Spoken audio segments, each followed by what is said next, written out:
जय श्री कृष्ण। स्वागत है आप सभी का मेरे H S Bhardwaj YouTube channel पर। मैं हरिओम शर्मा आज आपको जानकारी दे रहा हूँ कि कौन कौन सी राशियों के पुत्र प्राप्ति के योग हैं। आने वाले समय में जुलाई से लेकर के दिसंबर तक जो ये बाकी के महीने हैं, यानी जुलाई, अगस्त, सितंबर, अक्टूबर, नवंबर, दिसंबर, जो 6 महीने हैं, इन 6 महीने में कौन कौन सी राशि वालों के प्रबल पुत्र प्राप्ति के योग हैं, कौन कौन सी राशि वालों के थोड़े कम योग रहेंगे और कौन कौन सी राशि वालों के योग बिल्कुल नहीं है, ये संपूर्ण जानकारी आज मैं आपको दे रहा हूं। दोस्तों, जब शुभ ग्रहण की दृष्टि होती है, जैसे शुक्र की दृष्टि हो, सूर्य की दृष्टि हो,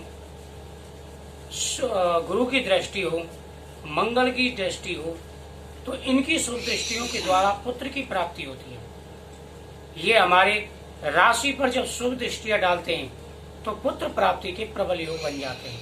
हालांकि पुत्र प्राप्ति के और भी कई कारण होते हैं जिनका ध्यान रखना होता है, लेकिन इसमें मैं राशि के हिसाब से बता रहा हूँ, कुंडली के हिसाब से नहीं बता रहा।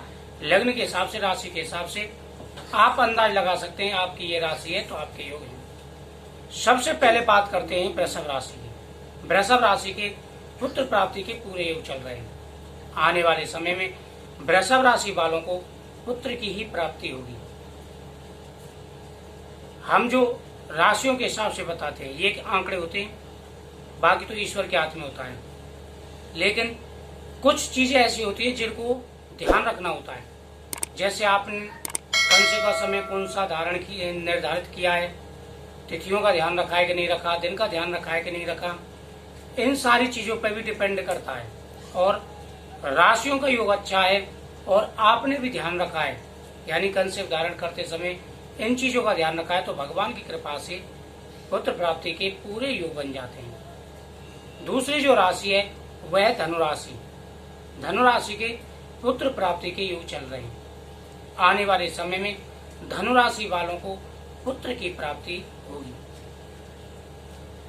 अगली जो राशि है जिनका पुत्र प्राप्ति का पूरा योग है वह है सिंह राशि। आने वाले समय में सिंह राशि वालों पर बहुत ही उच्च ग्रह बनेंगे, उच्च योग बनेंगे सिंह राशि के। और सूर्य जैसे प्रवेश सिंह राशि में करेंगे, सूर्य की स्वयं राशि रहेगी, ये 16 अगस्त के बाद सूर्य प्रवेश करेंगे। उस समय सिंह राशि वालों के लिए बहुत ही शुभ योग रहेंगे। वैसे भी 20 नवंबर तक गुरु की दृष्टि के द्वारा सिंह राशि का भाग्य बहुत ही अच्छा चल रहा है। गुरु के द्वारा कई राशियों का भाग्य बहुत अच्छा चल रहा है। जिन जिन पर गुरु की दृष्टियां हैं उन राशियों पर बहुत ही अच्छे योग हैं और मेहरबानियां माता लक्ष्मी की, पुत्र और धन प्राप्ति के पूरे योग हैं। अगली राशि की मैं बात करता हूं वह तुला राशि। तुला राशि का अच्छा योग है, पुत्र धन के योग हैं और आने वाले समय में तुला राशि वालों को कई प्रकार की सफलताएं मिलेंगी। तुला राशि के अच्छे भाग्य हैं और जो भी दिक्कतें परेशानियां अब तक आई हैं 12 राशि की, अब आने वाले समय में दिक्कत परेशानियां दूर होंगी।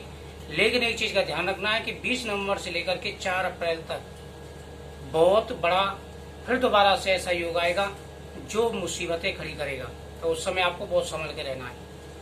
अगली जो राशि है वह है मेष राशि। मेष राशि का बहुत ही अच्छा भाग्य है। आने वाले समय मेष राशि को धन और पुत्र दोनों की प्राप्ति होगी और योग बहुत अच्छे हैं मेष राशि के। हालांकि थोड़ी परेशानियां भी आपको आएंगी, शरीर का विशेष करके ध्यान रखें। हनुमान जी की पूजा करते रहें जिससे आपका जो समय है वो आसानी से, जो कठिन समय वो निकल जाए और आने वाला समय आपके लिए बहुत ही अच्छा है। अगली जो राशि है वह है मकर राशि। मकर राशि वालों को भी संतान की प्राप्ति होगी और आने वाला जो समय है वह आपके लिए बहुत ही अच्छा रहेगा, चुनौतीपूर्ण भी रहेगा, लेकिन शनि की दृष्टि के द्वारा आपका भाग्योदय होगा और गुरु की शुभ दृष्टि भी आपके ऊपर है। कुंभ राशि।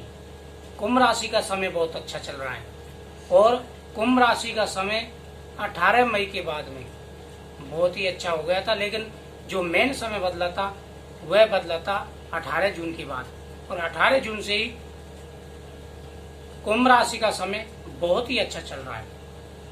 भगवान ने चाहा तो कुंभ राशि वालों को भी संतान की प्राप्ति होगी। आगे जो राशि है वह है कर्क राशि, जिसमें सूर्य का प्रवेश होने वाला है 16 तारीख को। तो कर्क राशि का भी बहुत ही अच्छा समय है। आने वाले समय में कर्क राशि को भी संतान और पुत्र की प्राप्ति होगी। दोस्तों, 3 सम राशियां हैं जिनका समभाग है, यानी उनको पुत्र की प्राप्ति भी हो सकती है और कन्या की प्राप्ति भी हो सकती है। वैसे पुत्र प्राप्ति के योग हैं। पहली है मीन राशि। मीन राशि के संभाव है पुत्र भी हो सकता है और कन्या की प्राप्ति भी हो सकती है। दूसरी है मिथुन राशि। मिथुन राशि के भी ऐसे ही योग हैं। और तीसरी जो राशि है वह है आपकी कन्या राशि। कन्या राशि के भी समयोग हैं। और जो वृश्चिक राशि है उसके लगभग इसी प्रकार के योग हैं कि पुत्र और कन्या, पुत्र और पुत्री दोनों के योग हैं। तो इस प्रकार से जो है योग बने हुए हैं ग्रहण के द्वारा। तो इन राशि वालों को मैंने आपको जानकारी दी कि पुत्र की प्राप्ति होगी। इनको समय यानी पुत्री प्राप्ति हो भी सकती है और ना भी हो सकती है। जो मैंने राशि 4 बताई है सब। तो मुझे उम्मीद है आपको ये जानकारी अच्छी लगी तो वीडियो को लाइक शेयर जरूर करें, चैनल को सब्सक्राइब करें। और कई ऐसी बातें हैं जिनका आपको विशेष रूप से ध्यान रखना है। मैं आपको प्रत्येक वीडियो में जानकारी देता हूं। जब भी आप संतान प्राप्ति के लिए विचार करते हैं तो उस समय आपको विशेष रूप से ध्यान रखना होता है अपने खान पीन का। खान पीन का आपको विशेष ध्यान रखना। जो हम खाते पीते उसके द्वारा शरीर पर बड़ा प्रभाव पड़ता है। मेन प्रभाव खान पीन का होता है। तो ऐसी कई चीजें होती है जिनका आपको आहार नहीं लेना है, जिसमें से तेज मसालेदार चीजें होती हैं। जब भी आप कंसेप्ट के लिए सोच रहे हैं तो उससे पहले महीने भर पहले ये चीजें छोड़ दें। तेज मसालेदार चीजें छोड़ दें, ज्यादा चटपटी जो लोग खाते हैं। गरम चीजें छोड़ दें, चाय वगैरह हुई, ऐसी चीजें भी लेना बिल्कुल बंद कर दें। और जितना हो सके उतना कैल्शियम की चीजें, पौष्टिक चीजें लेना शुरू कर दें। और सतावर चूर्ण वगैरह आदि खाते रहें। कई चीजें ऐसी है जो मैंने बहुत सारी वीडियो डाली, उनमें आप जाकर के देख सकते हैं। तो इन सारी बातों का आप ध्यान रखें और भगवान बृहस्पति देव की, शिव जी की पूजा आदि करते रहें। पूजा की तरफ जरूर ध्यान रखें। आने वाले समय भगवान के पास से आपको संतान, अच्छी ही संतान की प्राप्ति होगी। और जो आपकी मन में कामना है, चाहे पुत्र की हो या पुत्री की, वो आपकी कामना अवश्य पूरी होगी।